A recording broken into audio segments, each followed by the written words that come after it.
Thank you very much, ladies and gentlemen, friends, good evening, shalom and erev tov to all of you. What a pleasure it is to be here tonight, and what a particular delight to be introduced so warmly by my wonderful daughter, Professor Άμος Oz. My friends, countries and nations are born out of geography. They are born out of history, out of politics, and out of demography. Israel was born out of a dream. And everything at all that is born out of a dream is destined to feel like a slight disappointment. The only way to keep a dream perfect and rosy and intact and unspoiled is never to try to live it out. A fulfilled dream is a disappointing dream. This is true of writing a novel. This is true of building a house. This is true of living out a sexual fantasy. And this is true of building a nation. Israel has a certain air of disappointment about it. But this disappointment is not in the nature of Israel. It is in the nature of dreams. Now, I just said that Israel was born out of a dream. This is inaccurate. Israel was born out of an entire spectrum of dreams. A federation of master plans and blueprints and visions. And many of those initial dreams of the founding fathers and mothers of Israel were contradictory and even mutually exclusive. I'll give you some examples.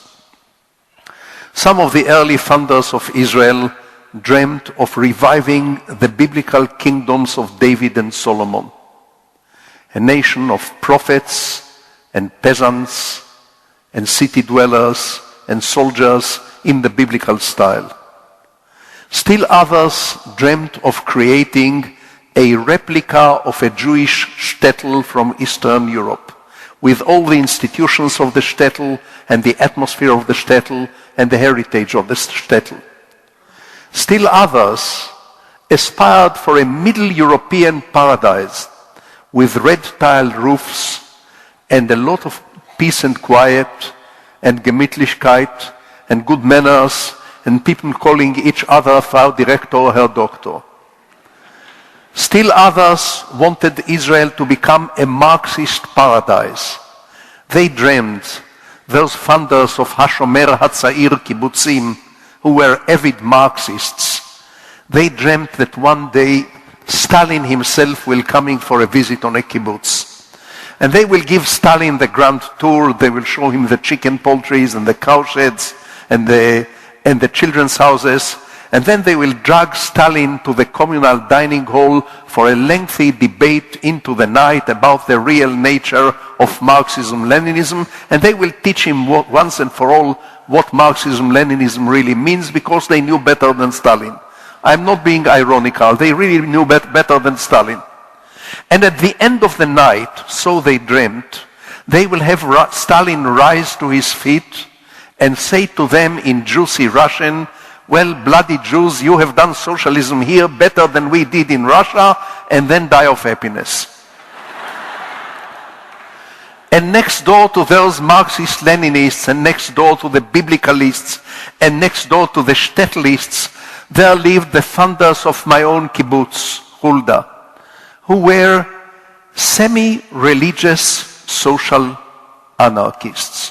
I know this sounds completely crazy, but this is what they were. They were inspired by Tolstoy and by Aaron David Gordon, not by Marx.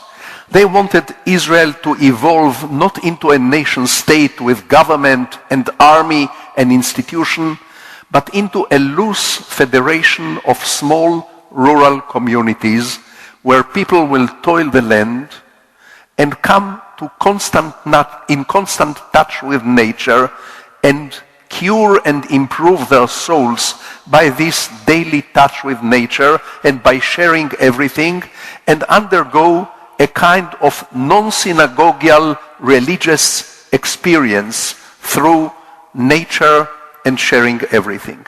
semi-religious social anarchists. And I could go on for the rest of tonight, or write a trilogy, which I still threaten to do one day, about the huge spectrum of dreams and visions and master plans and ideas which were with the founding fathers and mothers of Israel.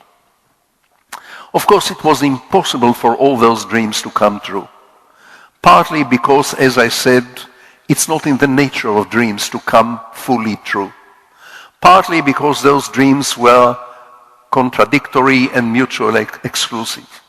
So whatever became of those dreams, some of those dreams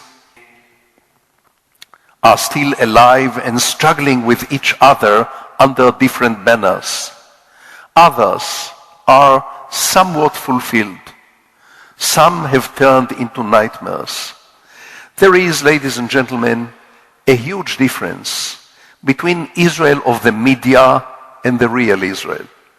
Israel of the media, Israel of the CNN and the other television nets, consists of about 80% fundamentalist, ultra-religious West Bank settlers, 19% ruthless soldiers at the roadblocks, and 1% wonderful intellectuals like myself who criticize the government and struggle for peace.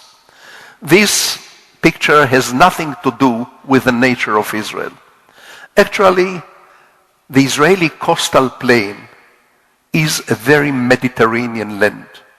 Unlike Herzl's dream of building an Austro-Hungary in the heart of the Middle East, unlike the Tolstoyan dream or the Marxist dream, it's a very Mediterranean country. Temperamental, noisy, warm-hearted, pushy, argumentative, very middle class, very materialistic, very hedonistic, and at the same time immensely creative.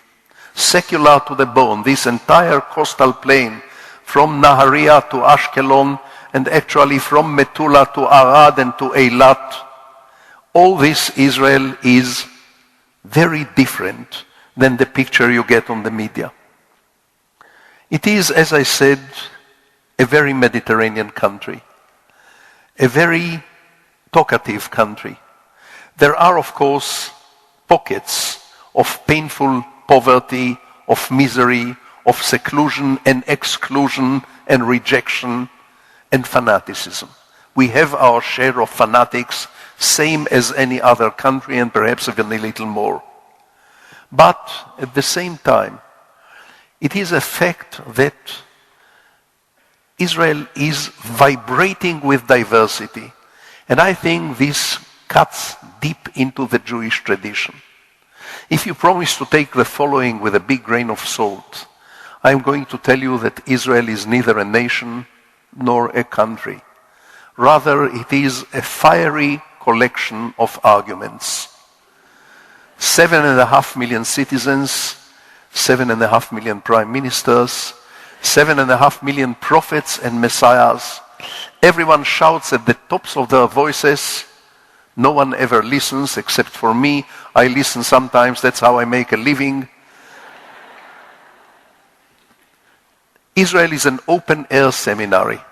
Every line by a bus stop in Israel is likely to catch a spark and turn into a vivacious street seminary with total strangers debating passionately on politics, on history, on religion, on morality, and on strategy. With the participants of such a street seminary, while disagreeing with each other on political and metaphysical good and evil, are nevertheless elbowing their way to the top of the line. You will figure from what I just said that I love Israel even at times when I don't like it. I love Israel even at times when I can't stand it. But this kind of relationship exists in the best of families. The country is deeply divided.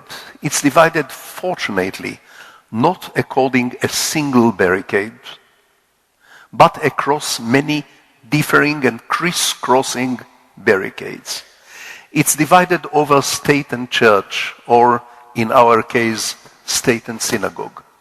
It's divided between hawks and doves. It's divided between the very rich on the one hand and the middle class and the poor on the other hand. It's divided between Ashkenazi and Sephardi.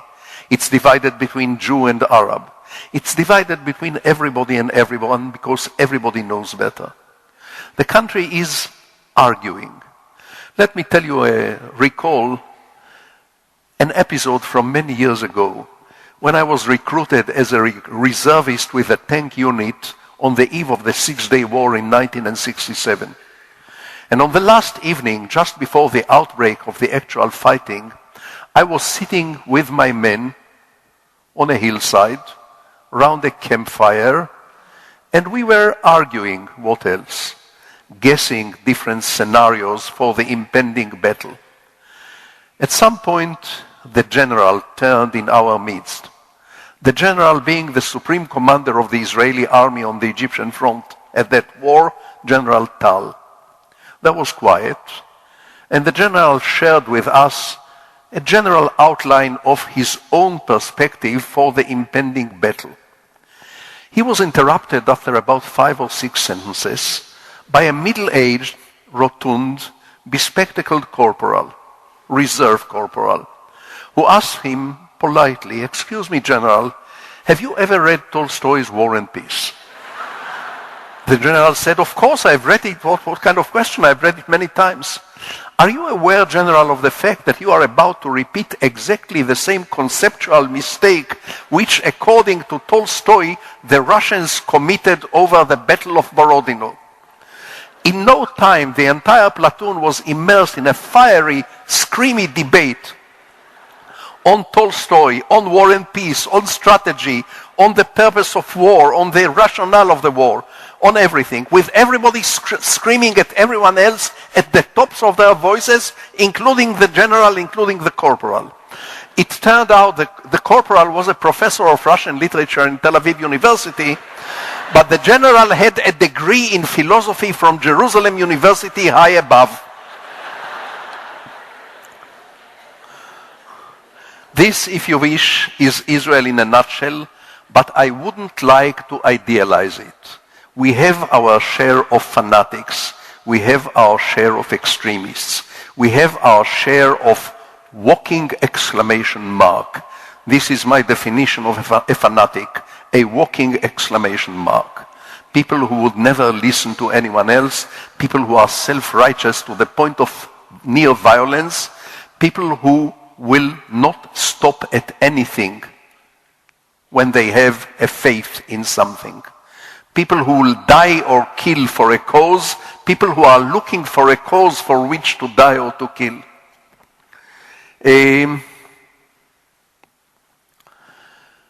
Many diaspora Jews are telling us Israelis, can't you lower your voices a little bit when you argue with one another, for heaven's sake?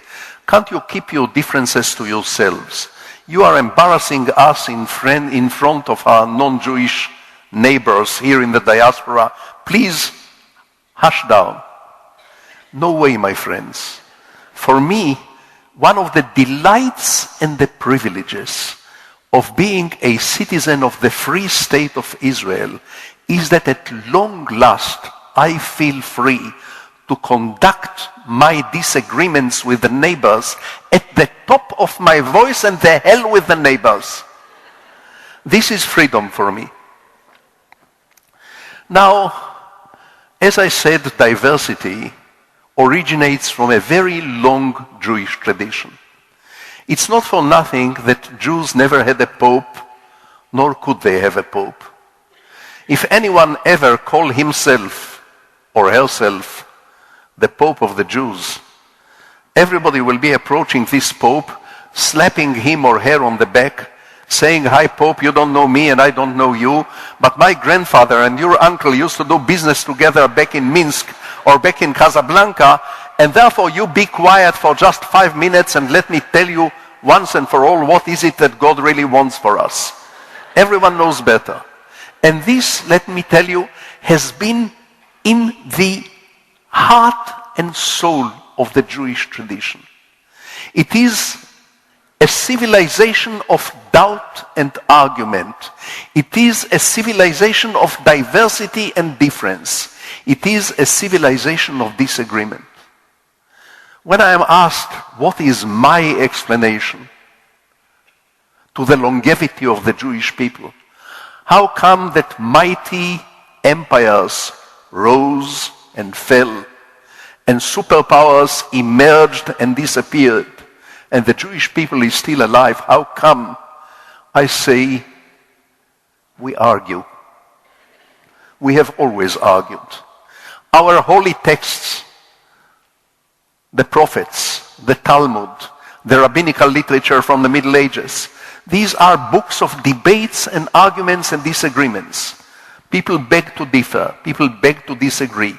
People beg to challenge. There is a certain element of latent anarchism in the Jewish heritage, and I think this is the most wonderful gene of the Jewish civilization, this latent anarchism. No one simply complies. No one simply says humbly, yes, sir, you are right, I comply. Everybody knows better. It's not only in the Jewish tradition to argue with each other, it's also a very honorable Jewish tradition to argue with God himself, which would have been unthinkable in other religions and in other traditions. This dates all the way back to Abraham, who bargains with God over the destiny of the sinful city of Sodom, like a shrewd second-hand car dealer. 50 righteous men, 40 righteous men, 30, 20, maybe 10. And when Abraham loses his argument with God, and you don't win arguments when you argue with him, Abraham doesn't fall to his knees and apologize for the chutzpah, for daring to bargain with God. Oh no. He turns his eyes upwards and he pronounces the daring sentence, Hashofet kol haaretz lo yaseh mishpat.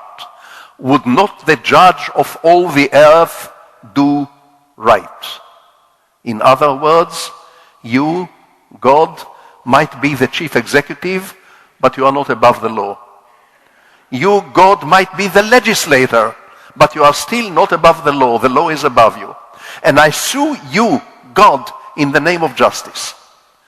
This is unthinkable in Christianity, and as far as I know, unthinkable in Islam and in other traditions. But this is the essence of Jewish tradition. The prophets argue with God and challenge God. Job argues with God and challenges God.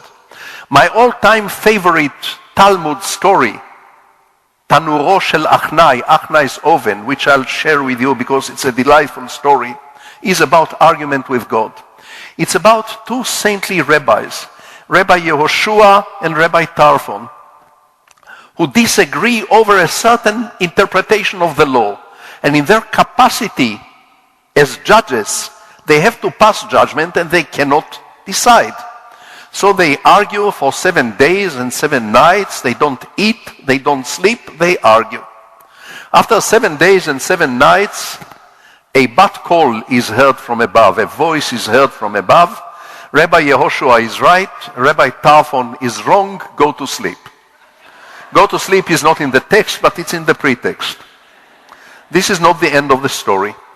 The loser, Rabbi Tarfon, raises his eyes upwards and says, God Almighty, you have given the Torah to human beings, so please you keep out of this. Even this is not the end of the story. Rabbi Tarfon is not struck by a lightning for his impudence, for his chutzpah. Oh no.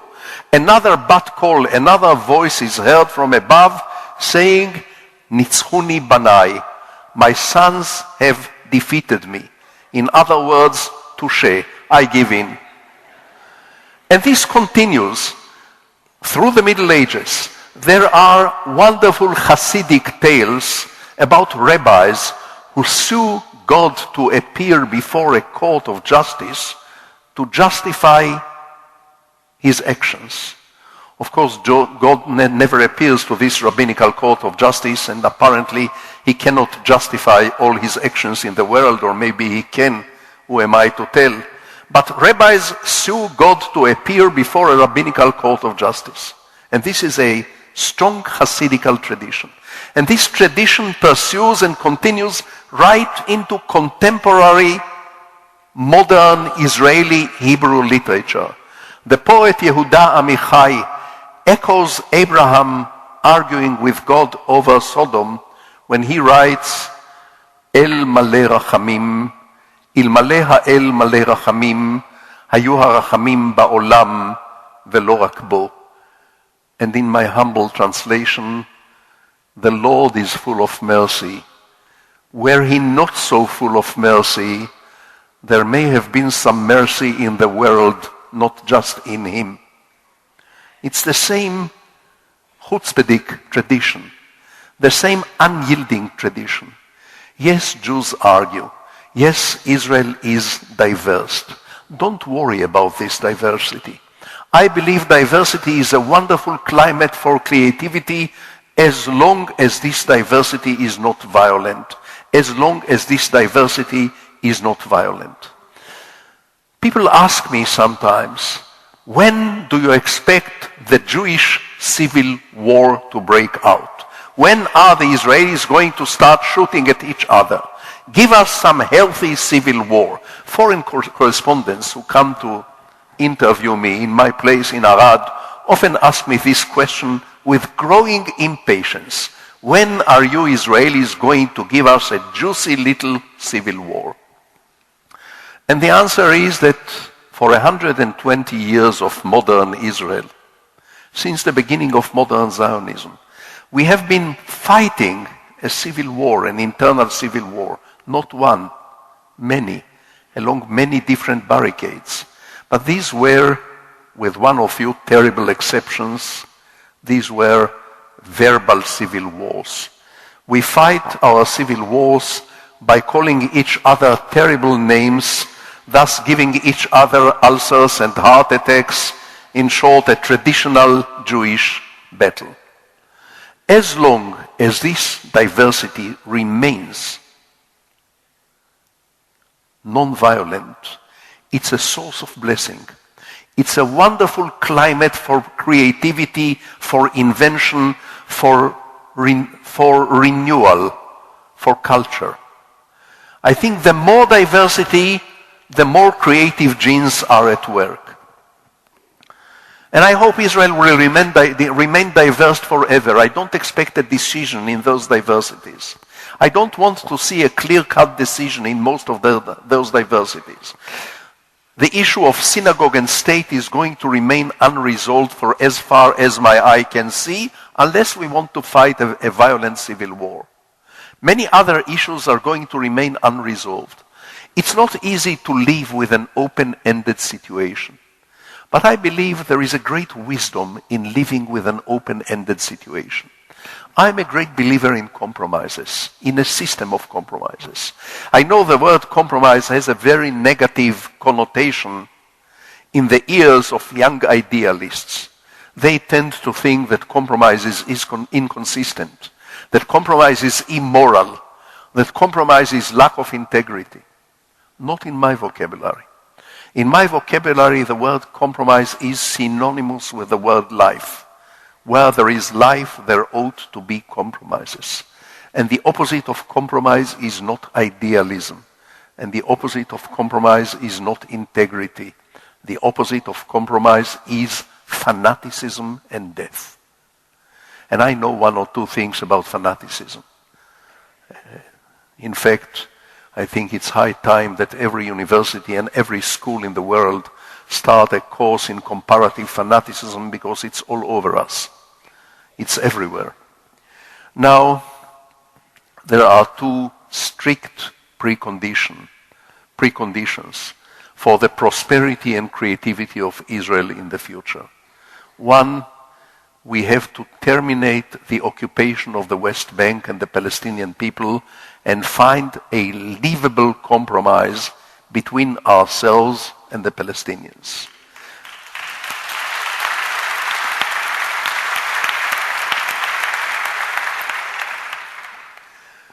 The conflict between Israeli and Palestinian is not a Hollywood movie with good guys and bad guys. It's a tragic clash between right and right. The Palestinians are in Palestine because they have no other country. They are not Jordanians, they are not Egyptians, they are not Lebanese. They were forced into exile into Lebanon and Jordan and Egypt, but they were treated as Palestinians, not as equals. They were forced to become aware of their Palestinianness. So they are in Palestine because they have no other country. We are in Israel for exactly the same reason. We have no other country. The Jewish people as a people never had any homeland but the land of Israel. As individuals, yes. Many Jewish individuals have found homes in many other countries. But as a people, as a nation, the Jews never had another home.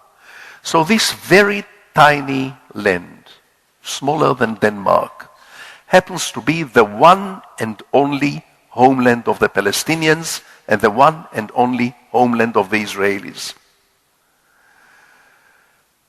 It's a clash between one very powerful, very convincing, very genuine claim over the land and another, no less powerful, no less convincing, no less genuine claim over the same land. But essentially, ladies and gentlemen, it is a real estate dispute. Whose land? The fanatics on both sides are trying to turn it into a religious war, into a holy war, into a war over whose God. It is not. It is essentially a real estate dispute, and as such, as a real estate dispute, it can be resolved with a compromise.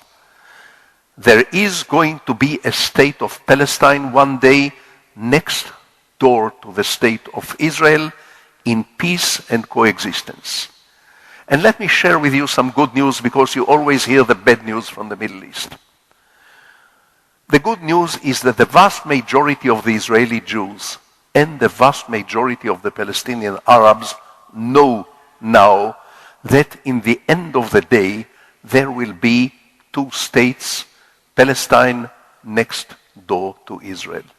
Are they happy about it in Israel and in Palestine? They are not happy about it. Will they be dancing in the streets when the two-state solution is implemented? They will not be dancing in the streets, neither in Palestine nor in Israel. But they know it now.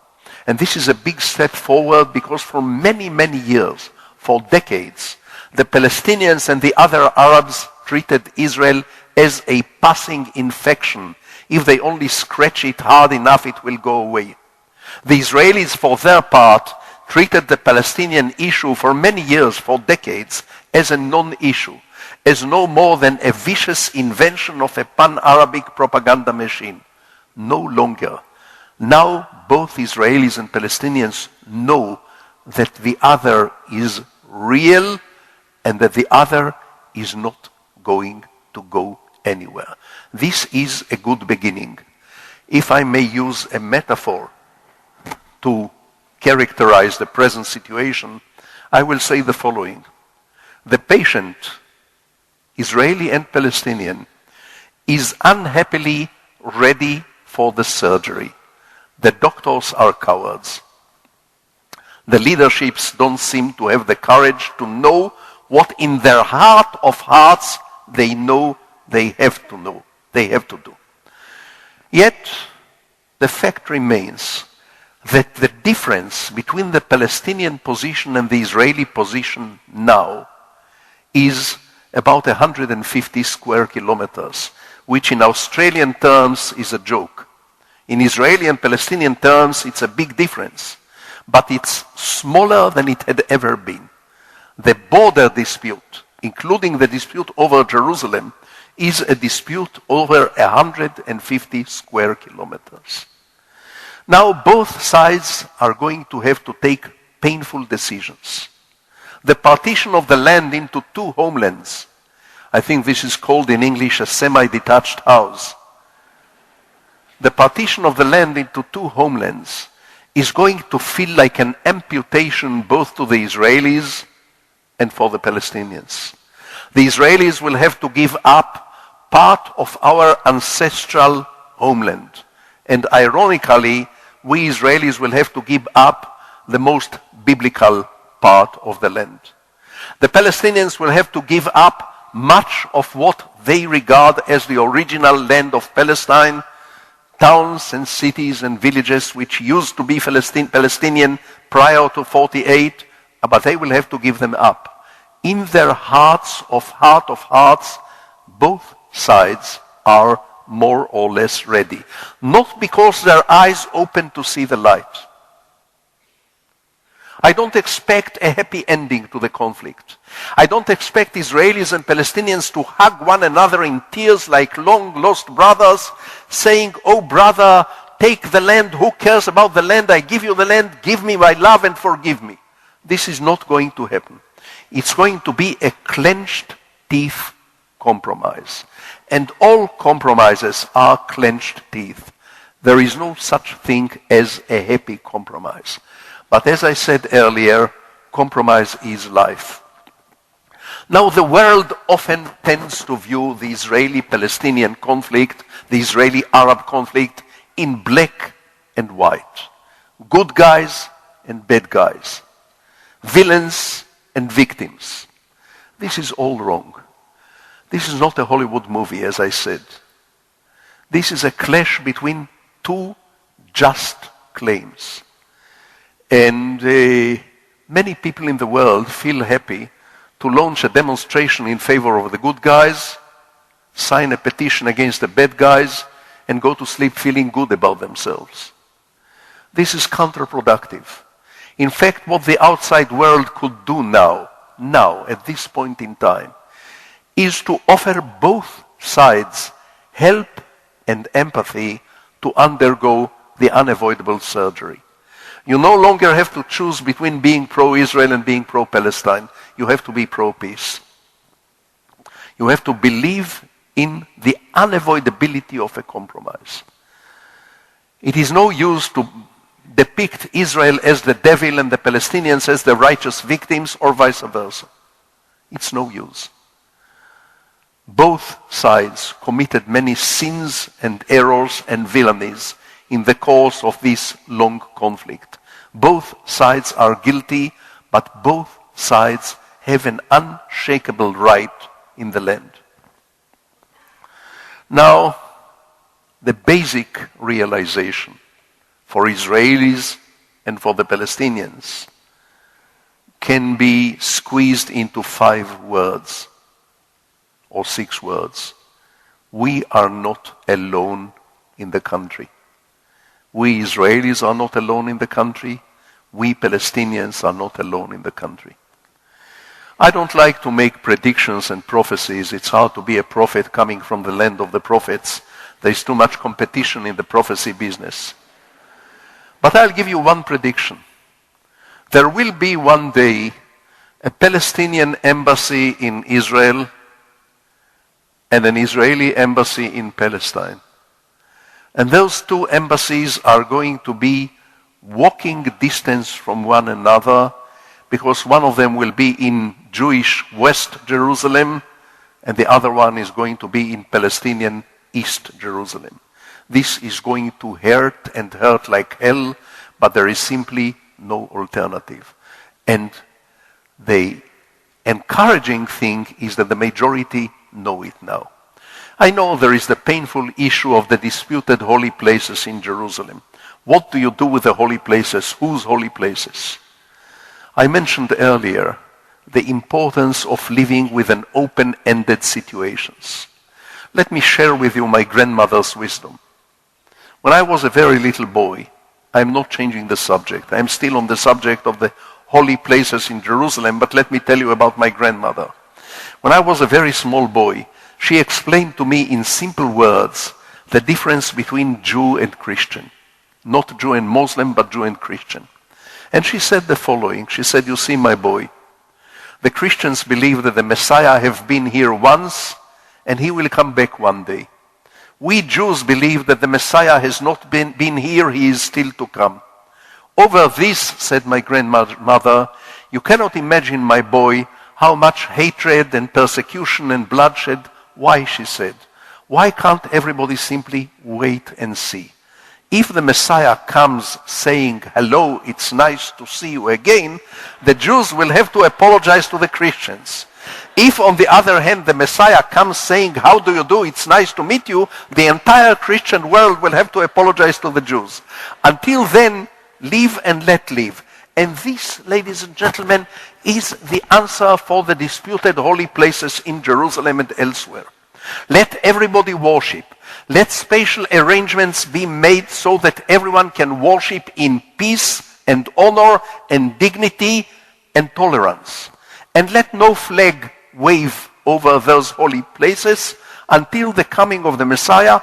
He, or maybe she, will tell us who's real God and whose holy places. Now,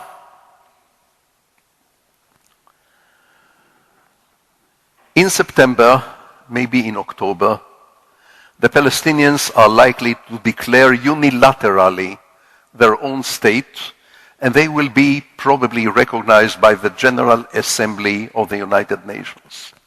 I think, for historical reasons, Israel will do right to insist on being the first nation in the world to recognize the state of Palestine without necessarily recognizing the boundaries. The boundaries will remain open to negotiation and bargaining. But for historical reasons, let Israel be the first one to recognize the state of Palestine, now that almost the entire political spectrum in Israel, from left-wing to right-wing Likud, accept the two-state solution. Let us accept and welcome the state of Palestine into the family of nations, and then go on arguing and debating and compromising over boundaries and spatial arrangements and securities and settlements and other painful issues.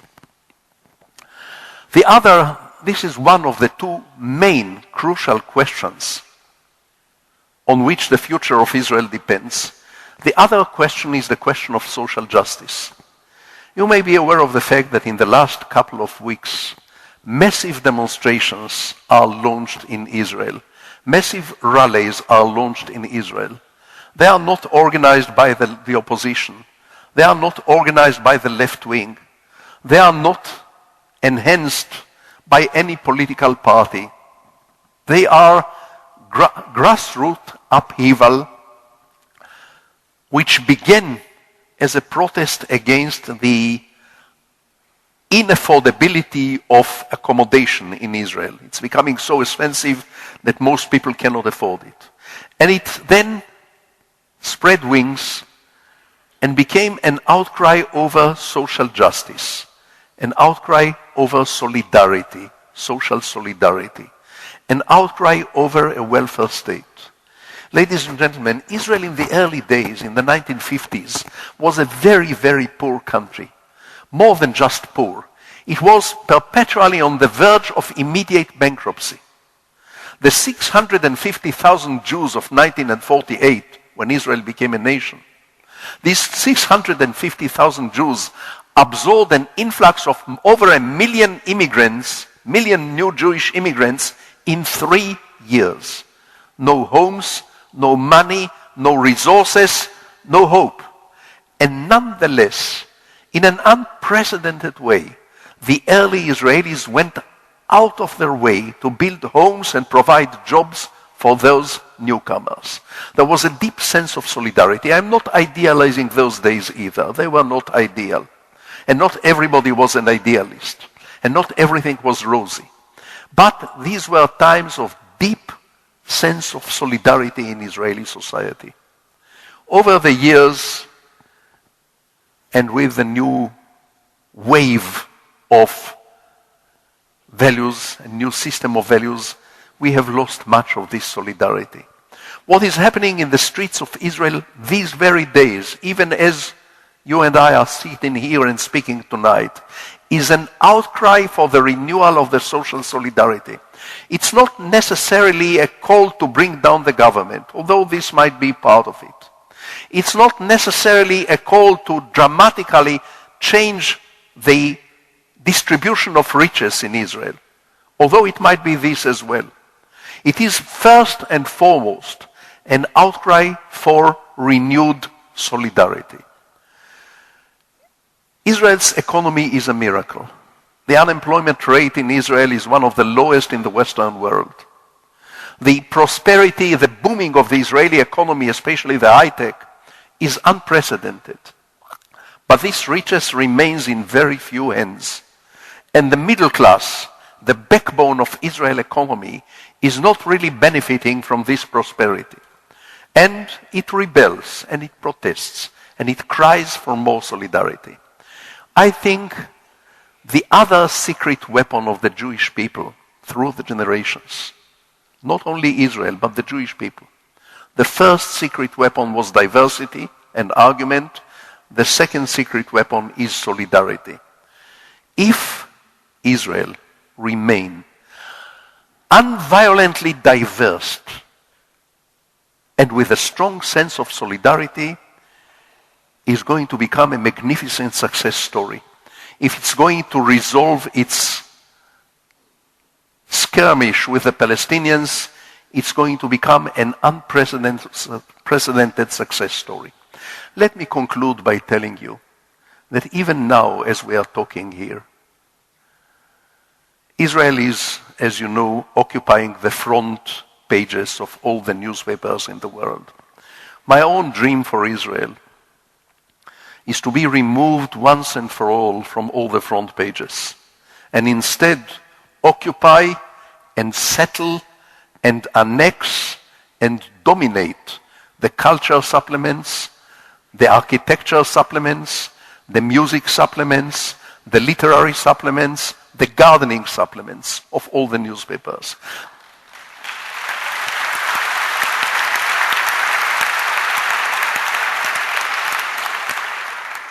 The moment we conduct this kind of occupation and annexation, we have made it. There is, ladies and gentlemen, a kind of golden age in Israeli culture. There is a golden age in cinema, there is a golden age in literature, there is a golden age in the fine arts, there is a golden age in music, there is a golden age in the academy and in the sciences. Golden age is usually diagnosed when it's over, when people remember it with nostalgia. But let me tell you that in terms of cultural vivaciousness and cultural creativity, Israel is one of the most exciting countries in the world. Tel Aviv is one of the most creative cultural centers of the world today. And this, as I said, is the blessing of diversity, the blessing of solidarity, and hopefully, very soon, the blessing of peace. Thank you very much.